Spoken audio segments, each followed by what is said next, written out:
Wins for the week or the day or weekend or? We had a wonderful showing on Hillvale. We have a property listed for sale on Hillvale in Valley Springs, and God willing, it looks like we're going to have a pretty good offer coming in on that. Oh, excellent. Just in time for the holidays. Well, it won't be our money. We're doing it for Mark Edwards. So, And anyway, so place will be happy. It'll please our partners. Yeah.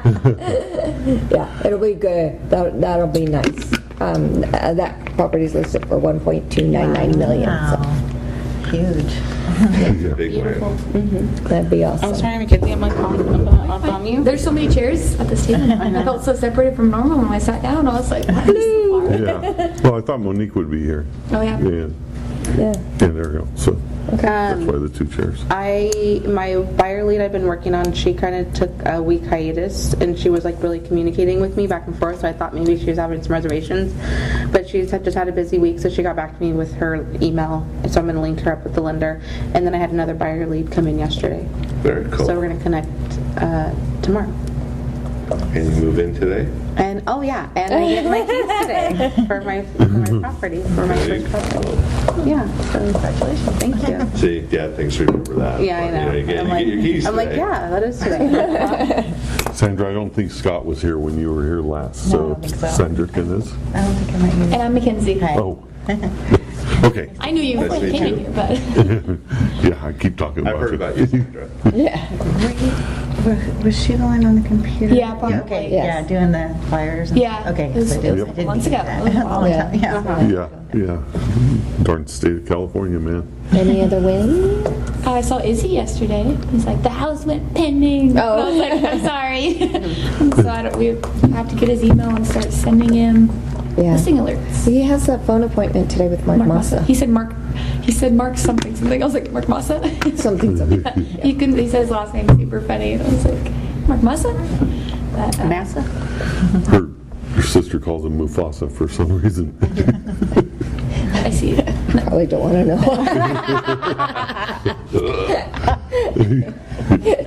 Mark Massa, King of the Jungle.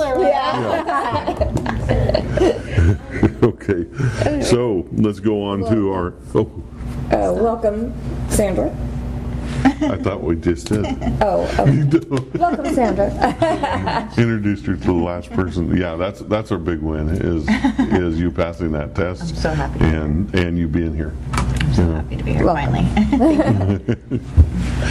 So we do these power-ups in the morning, and what it does is it's just sometimes it's motivational, sometimes it's inspirational, and sometimes it's just Educational. there. Yeah. Yeah. This is also a time when we talk about some of the deals we're doing and stuff like that, if it's appropriate. And then I take the video and turn it into a little YouTube video. I cut out some things that are like personal about people and stuff like that, and then make little shorts of Scott, whatever he does during the meeting. Usually make a short video of him doing what Scott does. So here we go. Oh yeah, it's going to decide not to play. Okay, Norma. Act with honesty, integrity, respect, and transparency in all aspects of our business. Gosh. An unyielding drive for service to our agents, clients by exceeding expectations and being solution-based.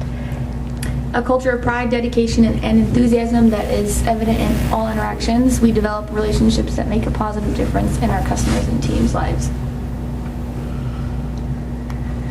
Always developing skills and finding new groundbreaking opportunities for growth for ourselves and teammates. I'll read the next two. We're not going to put you on the spot the first day.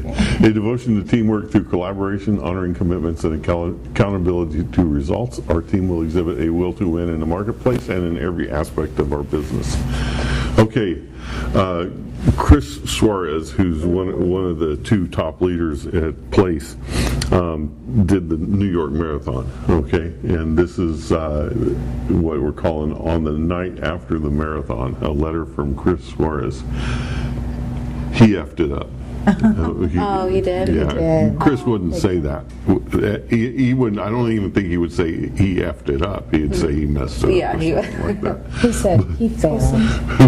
So he failed. And failure should never be a surprise. Reflect on a time in business when you failed or things didn't go to plan. What were the series of poor decisions that were made? How have you learned from them? What are you doing to make sure they don't show up in your business again? Failure shows up after a series of poor decisions or unaccounted for circumstances.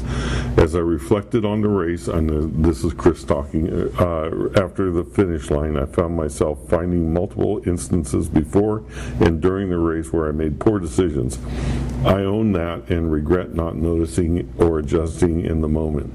Although I may have been initially surprised when things started going wrong, with even the slightest reflection, I could not be surprised I had a failed race. I'll recount many of those poor decisions here. Yeah, he messed up, and we're going to go through how he messed up and everything. But the important thing here is he finished the race. You know, even with a bleeding out and everything. To hear him tell one that story, toenail it's gone just and like, everything. It was like ended up like 3 or 4. He would have been better off finishing the darn thing barefooted, but he kept his shoes on. Anyway, applications is never just one decision that will lead to a failed month or failed quarter or failed year in business.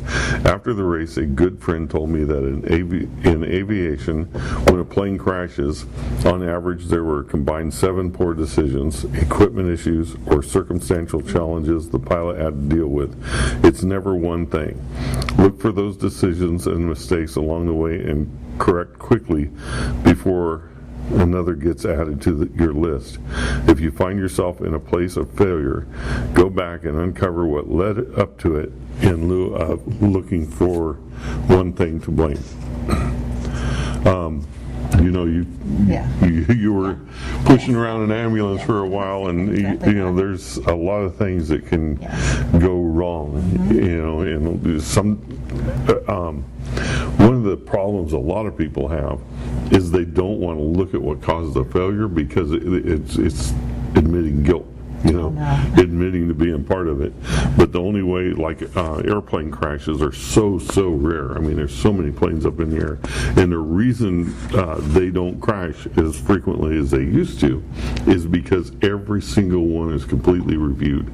And there's some CYA in there. You know, a lot of times they try to blame pilot error when it's a mistake with the plane. But they keep on going until they find every single thing that went wrong.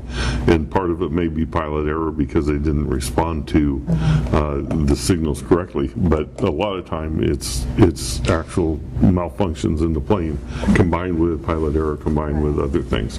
So if we fail in our business, it's several things, and we got to take a deep dive into it and not be afraid of doing that.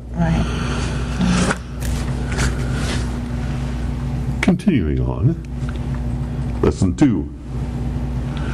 Where in your business can you incorporate a regular scheduled reality check?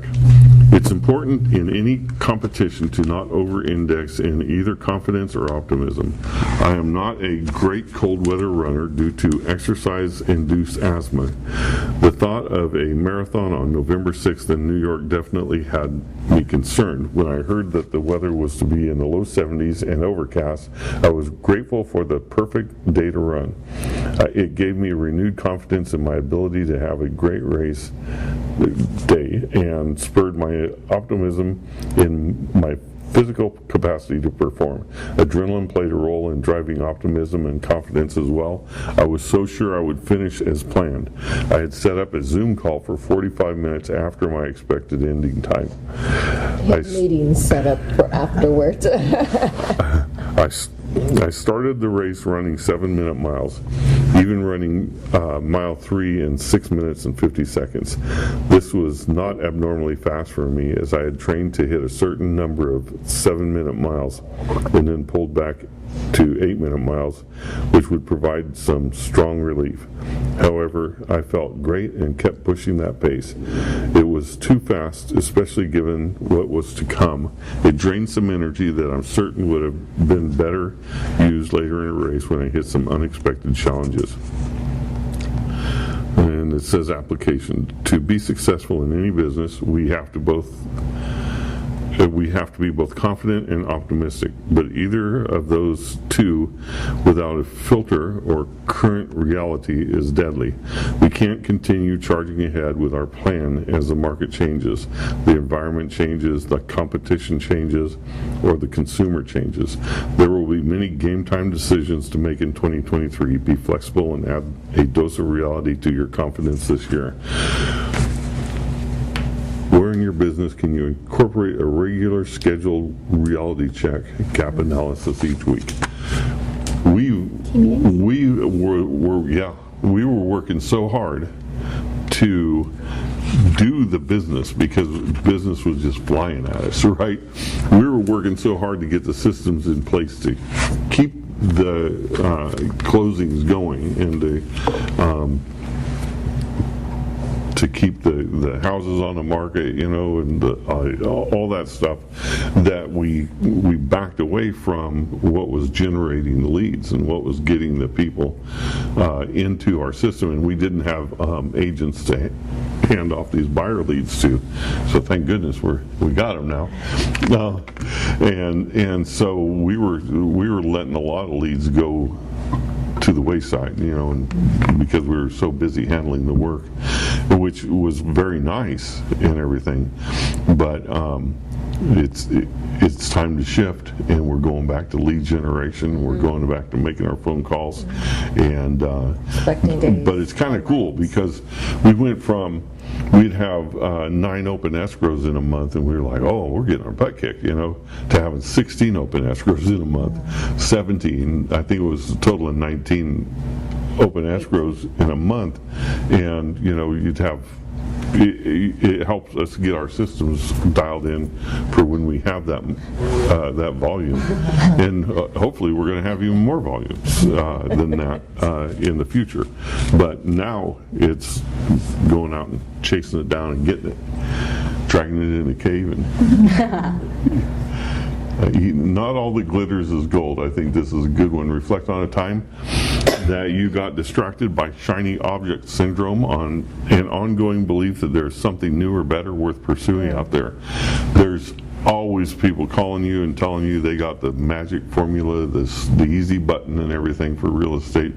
All you got to do is pay $72 a month or whatever it is, and the easy button is right there for you.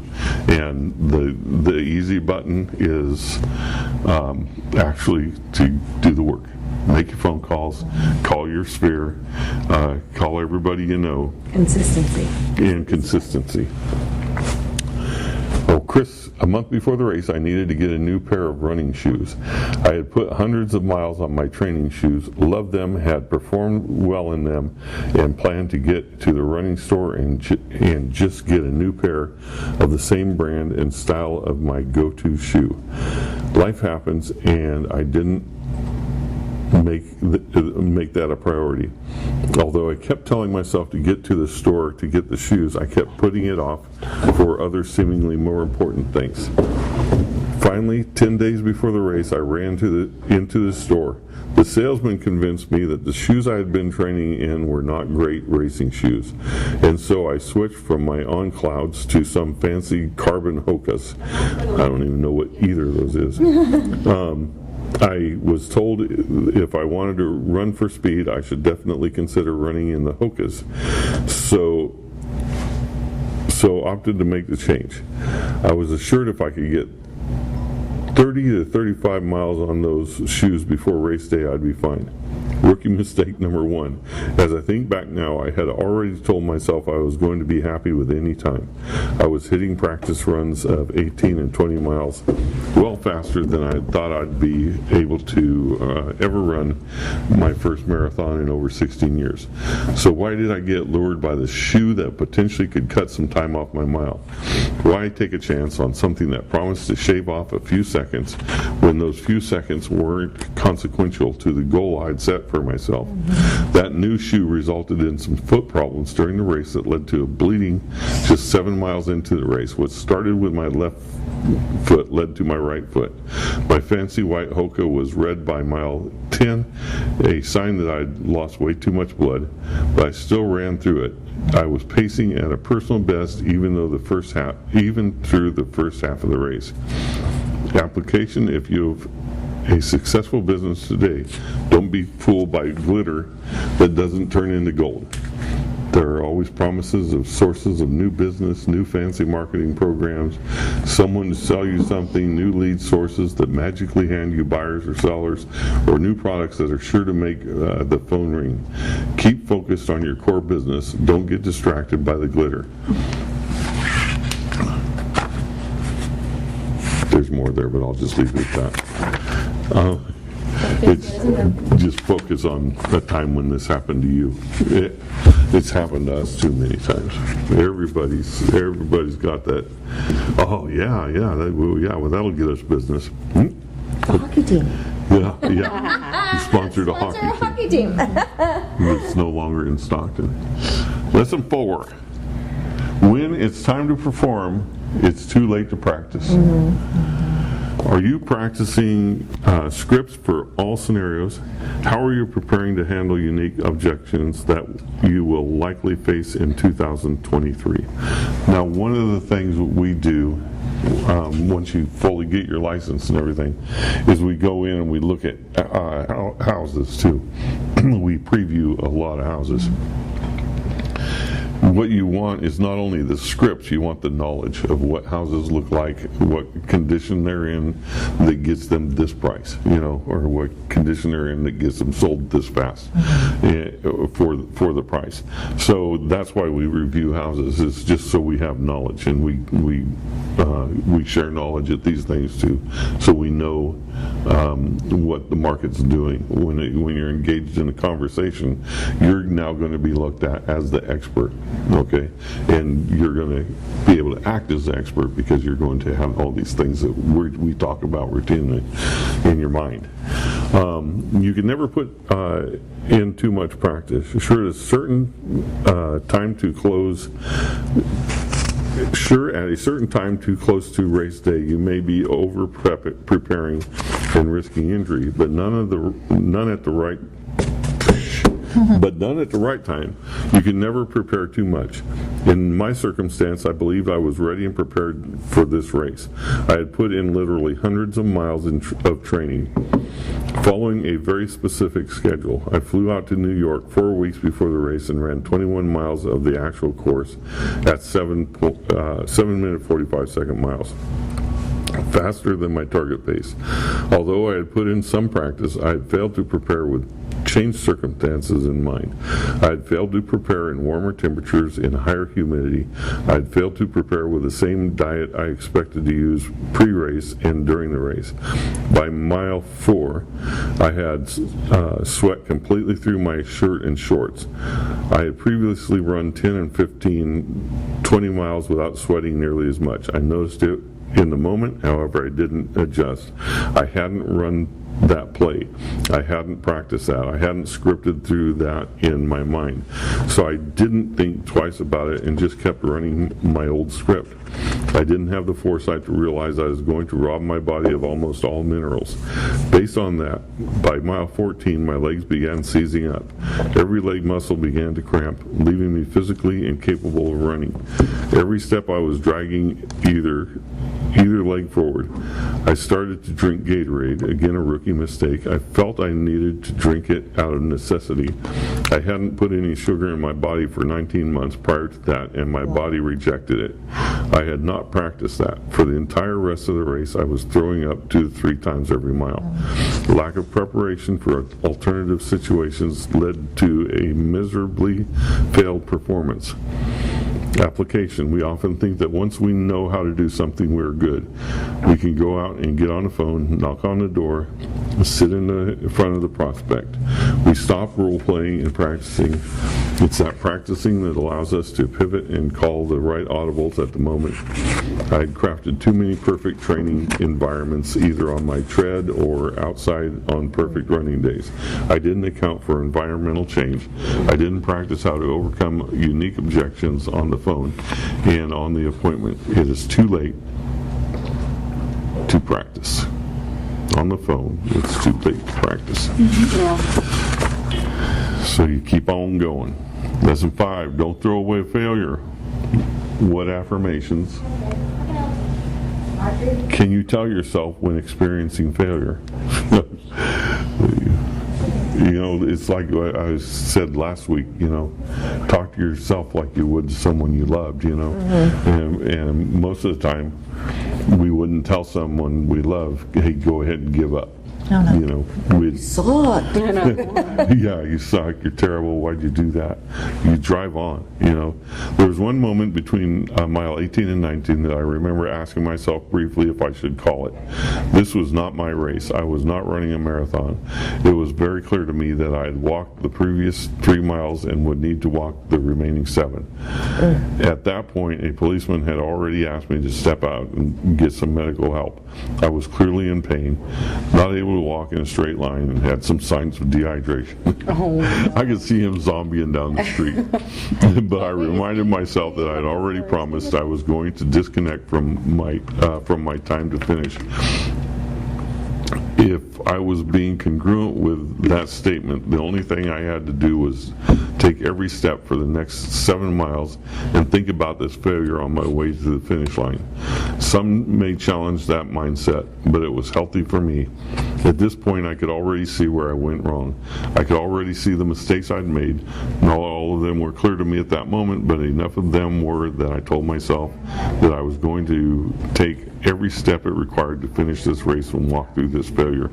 Every runner that ran by me, and there were thousands, was a reminder that I had done wrong. I had thrown away my normal winner's mantras and began to tell myself, don't fall out of love with running, and you love running, and you are a runner. I was failing in the moments of all those mantras. I didn't love it at the moment, and I was a walker, not a runner. And that was okay, but I was able to end the race still in love with the sport. The last time I ran 7-minute miles was an 8-mile run, and that was in '92. I will stop and fight. Someone's got to be chasing me, and I'd rather run toward them and clobber them than run away and be tired and then have to fight. Yeah. We're going to get this over with So now. I don't understand the whole runner's mindset, but I remember when we hiked Half Dome, you know, we started at like 3 in the morning and walked forever. We got to Subdome, and Subdome is you start out and it's all switchbacks going up there, and you look straight up and there's people way up there, little bitty people, and you're like, okay, I'm going to go on that. That's no problem. The switchbacks are cool. I mean, after walking hours and hours. And then we got to the base of Half Dome, right at the cables, and we rested a little bit. And I'm like, I'm not going. I'm not going up there. And Norma says, I'm going up there. I did not come all this way. Yeah, and we had walked. It was a trek. I was fine with you staying. I was just letting you know. And I was like, So you know. I'm sitting there, and I'm like, man, I can't have gone all this way. Just like Norma said, I've gone all this way. I'm going to go up there. And John he had gone there. He had made it halfway up the cables, and he's like, that's it, I'm done. He had done it a couple years before. And so we were like, okay. And then I was 290 pounds. I was out of breath constantly because you're up at 8,800 feet, you know. And so, but I made it to the top. And I was a happy man after that. And then we had to walk all the way back. Lesson 6. No quitter. Make your life about someone other than yourself. Who is part of your big why? How are you showing up for them each day? Okay, so his wife and his 11-year-old daughter were there to support him the entire race. They were at mile 8 when I'll talk as Chris, when I was killing it. They were at mile 17 when I looked literally more dead than alive. And they were there at the end of the race. My daughter had made a little sign. It wasn't professional, it wasn't flashy, it was small. It simply said, "Go Papa, go." And for her, I went. I had a little girl waiting for me at the finish of the race.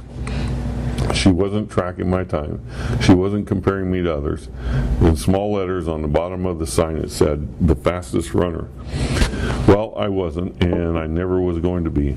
That's okay. To her, I was or could have been. She hugged me after the race and said, "I'm sorry you got hurt. Sorry you hurt yourself, Papa. If you hadn't gotten hurt, I think you could have won." I'll work to keep her dream alive and live into who she needs me to be. And so, our win is also a lot of times going to have to be focused on who we're winning for. It's not just us. There's someone like our grandson Jackson, and now Spencer. We want to make sure that, and then the next grandson or granddaughter who's in her belly right now, and Something I don't know. because we're at that place in life where we can be very comfortable, and be very happy with what we got, and stop right there. So you gotta have something that drives you, something that keeps you going. Yeah, and someone more. I think that's why we have kids, and why we have kids come into our life, right? And so, Or no protection, one or the other. yeah. Sometimes two birds with one stone.